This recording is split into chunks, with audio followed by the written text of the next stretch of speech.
Hey Phillips, welcome back to the channel, and if it's your first time here, welcome. Today you join me as I look at a new editing software for video, and it's also connected to DaVinci Resolve. It's a program that we're looking for the film look. Now, it's something that's eluded me for some time now because I've made my own LUTs in DaVinci Resolve, and, they're just not quite there. People have says, oh, have this free LUT, have this, but I want you to sign up to this, sign up to that. And it's just about getting your information and everything else. So although they are free, they're not, because apparently the most expensive thing in the world at the moment is your information. Now, fortunately for me, a company called Dehancer got in touch and asked me, would I like to have a look at their software? And I have to say, yeah, I am impressed, but there's a couple of downsides, not to the software, but to the cost. But I'm going to go about that in a little while, because I just want to do a quick deep dive jump in. So most of us, creators, people that are using YouTube, doing vlogging, they just want a one-click solution to everything. Well, I do anyway. And I don't really want to go in and learn a new software. I sort of invested a lot of time in Photoshop and in DaVinci Resolve. So I want something where I can just click and go. And I think I've found the solution. Now, this software, this Dehancer software, is really, really, really intense. It is massively intense and can give you everything you want as a creator, a filmmaker, as a professional filmmaker, or just a basic amateur like myself filmmaker that doesn't want to go deep diving into these sort of programs and softwares, because like I say, I'm learned enough. First thing we're going to do is head over to the Dehancer website, where you're going to see this page just literally telling you a little bit about Dehancer. There's a really, really nice video, and it's under the emulation for DaVinci Resolve. Check that out, it's really good. And also, a lot of these people are creators, much like ourselves, and they've just made some short films, which will be good. So download the free trial. So the first thing we're going to do is open up DaVinci Resolve, and this is a vlog that I'm working on. It was when I was over in York in November, and I finally got round to doing a little bit of editing on this. We're going to make it the film look. So we're just going to pop in there, and then we go down to the color tab there. Now, what you'll find when you do first actually come across the installation and you've unzipped the file, you've installed the file, you will then go, where the heck is it? So all you do is go into your color tab and push all the way down to the bottom, and you'll see Film Emulator. And then you'll go, okay, how do I get this to work? I'm clicking it, it's doing nothing. First thing you have to do is just grab it onto this node. Now, I don't understand all these nodes, because I never want to be a filmmaker or anything like that, but what I did want was the look of films. And this, for me, is perfect. So you just grab that on now, and as you can see in the inspector there, Dehancer Pro 6.20 is now active and open. So once you've selected your clip and you've put it on, you've got all this to play with. Now, Rec 709, what the heck, and all these other things for somebody that just wants a quick fix. I don't need to know any of this, but what it is, it's the codec that it is recorded in, and that's what most of your iPhone stuff's going to be. But what you can do is you can shoot straight down, choose camera, choose your vector, which is an Apple, choose your camera, which is an iPhone, and it's all there. But to be honest, all you really need to do is go to Rec 709. It's perfect. Now, once you've sort of got used to it, you're going to have a little play and mess about. But what happens straight out the back is it selects this film for you. But what you will need to do is you'll need to download the 64 film emulators that you get with Dehancer. It'll say there's nothing there in the profile, but there will be an option to download all of the emulators. Just click it, download, take a while, maybe 30-40 seconds, and you'll have all of them. And it always seems to kick off for me with the Kodak version 3250D, which is the film emulator for the movies that we see on the big screen today, such as the Batman movie, which is one I can think of, the James Bond films. They all use this style of film. And when it's also made with digital cameras, they print it back onto a film, and that is the film they use. And you'll be so surprised how much difference it makes. It really is unbelievable. But for me, I like the Fuji Velvia 100. So I'm just going to find it here. There it is. Click that, and you can see it just goes a little bit brighter. Now you've got this push-pull, which is what's used in all films, and straight out the back, it's perfect for me. That's too bright, round there, too bright, too bright. Again, minus is now too dark, so I'm just going to reset that to 0. You got your compressions. If you know about all your filmmaking, this is so in-depth that you could get something so crisp and perfect that it would be a pleasure at the end. It's going to be a pleasure for me. I know it is. I know it is. So then you've got your prints. Again, it doesn't really matter to me, but you've got all these different things. This is as if I was going to print it onto a film. Now, watch how dark this will go once I click this Fuji 3513 print film. But you see, it just changes. It's so different, and I do like it. So this would be now we've sent it through from digital to put onto a film, and now we're actually printing the film, the negative. There's your colour head. Don't need any of that. Don't need any of this. Oh, now this I love. But what we need to do is I need to find you a different clip just so you can see. So what this will do is when you see in films, you see that soft glow around the light. That is what this will give me. So I'm just going to click it on. Click it off. See, it's subtle, but if you look in the lights in the top right hand side of the picture, you see, oh, it just gives that beautiful soft glow. Vignette speaks for itself. Film breath, that is where you get anomalies in the film where it's probably, to me, the way I could easily put it is if you've not set your white balance, and it'll flick from, say, a blue to a sort of red or an orange. It's a very nice effect, but for me, I don't need that. And then we've got gate weave. Now, gate weave is where, again, you get probably little bits of shake or things that are not quite right. And that's not from the camera. That's just small little imperfections, once again, in the film. But again, I don't need that. Now, one thing I am going to turn off at the minute is the film grain. That seems to be on as a default.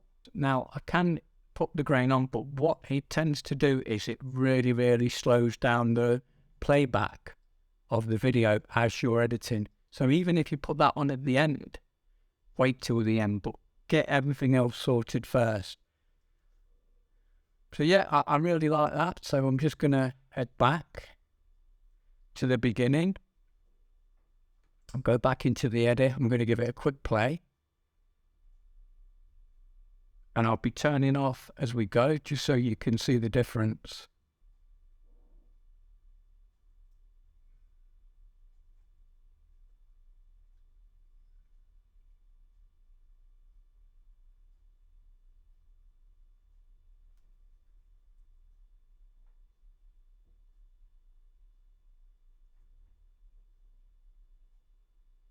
Now, the other thing you can also do is go back into Dehancer, and you can just choose as much as you feel you want on the output. So you just go down to output, and if you think that's too much, just take it down 50%.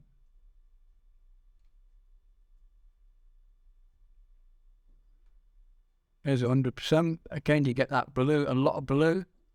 But when we take it down, 44, quite like that. That is really nice. But it just gives something to the whole film experience. Something different, something that I've been looking for so long. It's unbelievable. So once you've done that, and if you want to make a LUT, you've got a LUT generator here. And it is just so simple. You just export the LUT. So I'm going to show you how to do this because I do quite like this. In fact, I might change it to the Kodak film because I've already got one for the Fujifilm. So I'm just going to pop back up here. I'm going to find the Kodak 250D.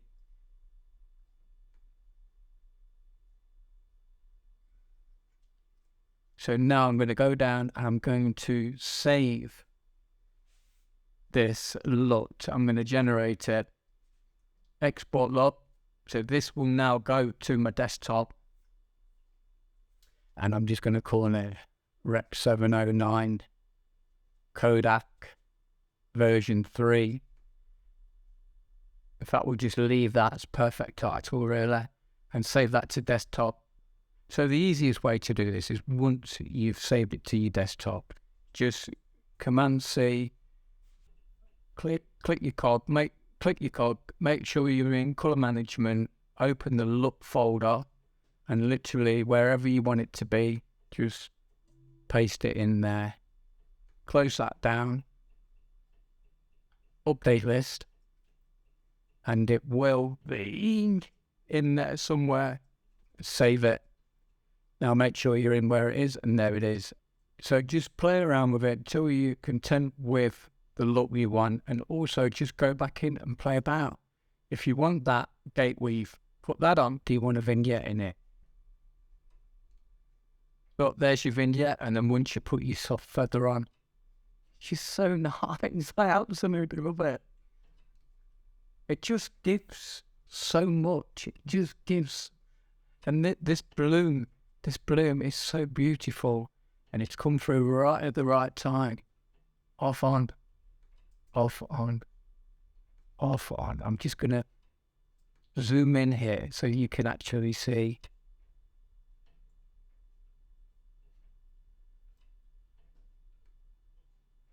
It's subtle, but it's nice. And again, you can just change it to what you feel's adequate for yourselves. Diffusion, look, just change the diffusion. Everything's so subtle, but it works beautifully. And last, I'm going to pop this film grain on just so that you can see the difference. But what it will do, if I try and play it back now, no matter how strong your computer is, it's just going to have this jerky feel to it. So that's why I suggest the workaround is to edit everything first, then just go back in and put it on. But for me, I think I don't know now. It's a weird thing. I do like it, but I'd have to take the amount right down. Look at that.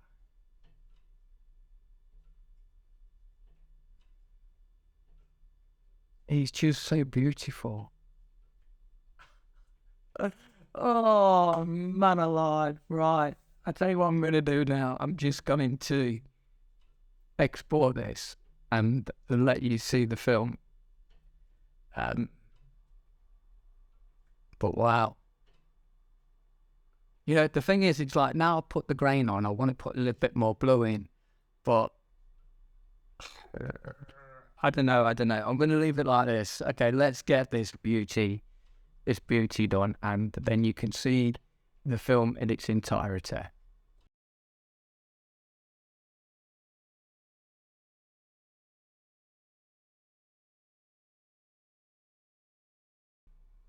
So if you scroll down and you can see there's your film emulators, and also what we have is when you come to checkout, this is what we want. So if I go to video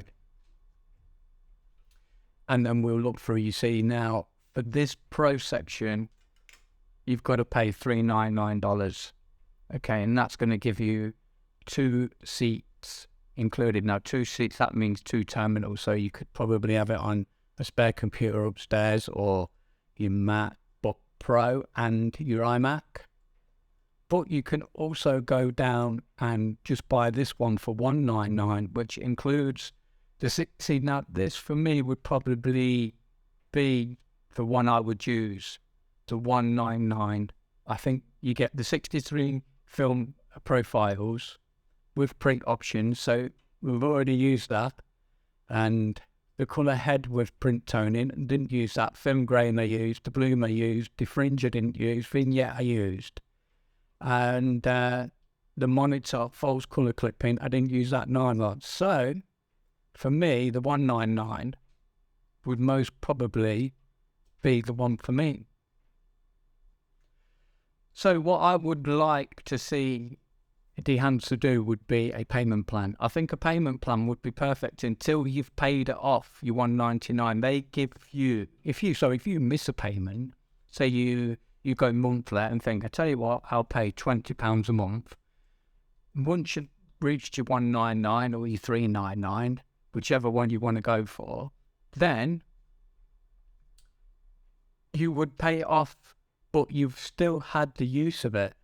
Does that make sense? So payment plan, £20 a month until you've reached your $199. I'm going to say $199 because that is my key audience. My audience would definitely use the $199 version. Remember, DaVinci Resolve is free. It is one of the most awesome programs that I've ever used for film editing. So first things first, download that, get that in your head. Second, download Dehancer's trial version. Now, I really hope that Dehancer are listening to me when I say it's unaffordable for people that just want to do things like what I do. Because you're not going to invest that sort of money in it because it's just too expensive. You can't justify it. But what you could justify would probably paying £20 a month on a payment plan until you've paid your $199. But they just give you a new license every time you pay your subscription. So you pay on the 1st of every month and your subscription gets renewed on the 1st of every month. How many more people would reach out and take that option? Please let me know in the comments below, because it is, I feel, important. Price is everything, especially in the world we're living in today. It's just crazy. I mean, who's really going to ever afford to put this in their pocket? But it is worth every penny.